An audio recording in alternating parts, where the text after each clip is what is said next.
Hello, Chris here. This is my weekly video review of the MVR ETF. This is a Australian Resources ETF that I've been tracking and recently placed a trade on. In this video, I'll go through my thesis for trading MVR, some fundamentals that I follow as a bit of a framework, technical analysis methodology that I follow, a little bit more about MVR, how it's looking on the chart, and also some ratios where I'll go through whether it's best to trade or invest in MVR versus some other commodities and also indices and actually individual stocks. All right, so to start, we'll go through what's happening. So right at the moment, we're going at the very beginning of a CRE, which is a capital resources rotation from stock market to the commodities. And one of the fundamentals that I follow is the 18.6-year real estate cycle. If you want to, I'll put a link in the description where you can get more about Phil Anderson and Akhil Patel and their company Property Share Economics. There's some interesting things. Just quickly going over this chart. Every 18, on average, every 18.6 years, we go through a boom and bust cycle based on the US land or real estate. Australia lags slightly a little bit, but when the cycle goes into the bust in the US, then the stock market will shortly follow after that. So there's like leading and lagging indicators. But right now, you'll see we are right in what they call the winner's curse, which is very near the peak of the land cycle. Why they call it the winner's curse is that if you are getting into property at this point, highly leveraged, taking a lot of debt, you could be underwater maybe for a few years after, trying to get through that period. Just backtracking a bit. So this current cycle started in 2012, GFC. Then we had a nice little run up, and then we had the mid-cycle slowdown, and actually COVID hit then, slowed things down a bit, and then you'll probably notice everything has taken off since then, where we're getting to crazy prices, evaluations in land, and also certain sectors in the stock market. All right, so that's the land cycle. Also, right now, you probably notice we're in a very high inflationary environment. And when this happens, certain sectors start to outperform and other sectors start to go a bit of a downturn. So you probably noticed ever since COVID that everything has gone up, from groceries to services, everything. And when that does happen, certain sectors start to outperform, which is commodities, things like metals and mining, energy, consumer staples, utilities, healthcare. And what starts to not go very well, things like mortgages, investment companies, just consumer discretionary IT will start to maybe turn over. With that, knowing all that, here is a really interesting US commodity price index, 10-year rolling, all the way back in the 1800s to present. And you'll see that through these cycles where we go through highs and lows in commodity prices, and right now we've just been at the lows and we're starting to break out. So commodities are starting to break out with an uptrend towards 2045. All right, so that's all the fundamentals. So once we know that, then we can start looking at the charts. One of the charts I've been following is MVR, which is Australian Resources. And you see in this particular ETF, there's a whole bucket of individual stocks weighted on this here from highest weighted to the lowest. So BHP and Woodside, Fortescue Metals, they're all weighted, I think about 7%. So these are all in the ETF. So I'll just bring up the chart. So I've got the chart here on the monthly. I'm following North Star bar charts, 5-star SRS system, and it's, for me, it's broken out. So you can go to their website to find more about following how they line up some of their strategies, more bigger picture view.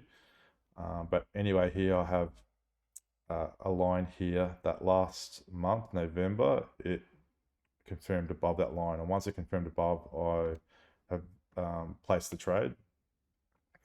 And so my particular measured move for this will go from about $42 to 53. So a ratio risk reward 3 to 1. And once it hits that, then I won't continue to hold and wait for another good setup and then potentially trade again. All right, so what I'll do now is sort of show you this capital rotation event that's happening, where we're going from being maybe in more mainstream stocks, and then where they're going to start to not perform, and where commodities like gold, silver, energy resources are going to start to outperform. And now's a good time to get in. All right, so what we'll do is we'll go down to various ratios. So here we've got MVR against VAS. VAS sort of tracks the Australian stock market. So when this chart is going up, it's bullish for MVR, and when the chart's going down, it's bullish for VAS. And you can see here right now, about in August, it started, MVR started to break out as being a better investment than VAS. But when it hits this final breakout line, that's when we know it's definitely better to be in resources than general stock market. So that's against VAS.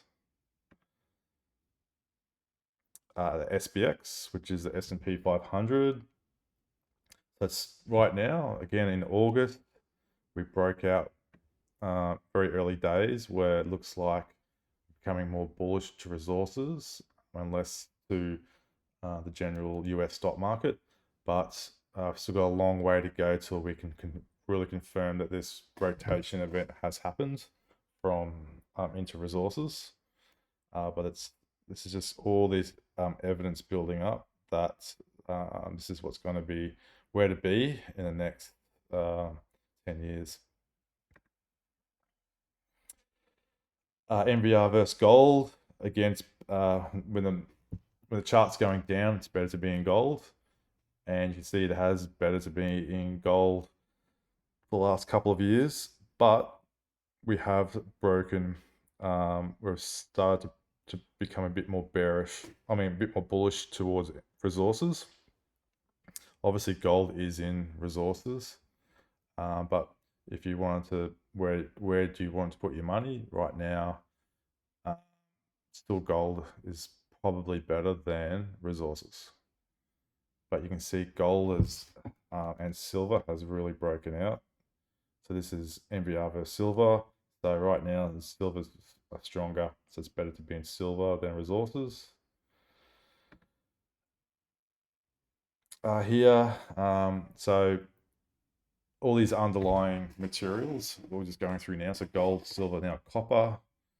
So being in the MVR ETF, starting to break out against copper. Against oil, very early breakout line. Once we get through this resistance cloud up here, definitely confirming to be in the general basket of resources versus oil. Against iron ore, MVR trending up. MVR versus gas.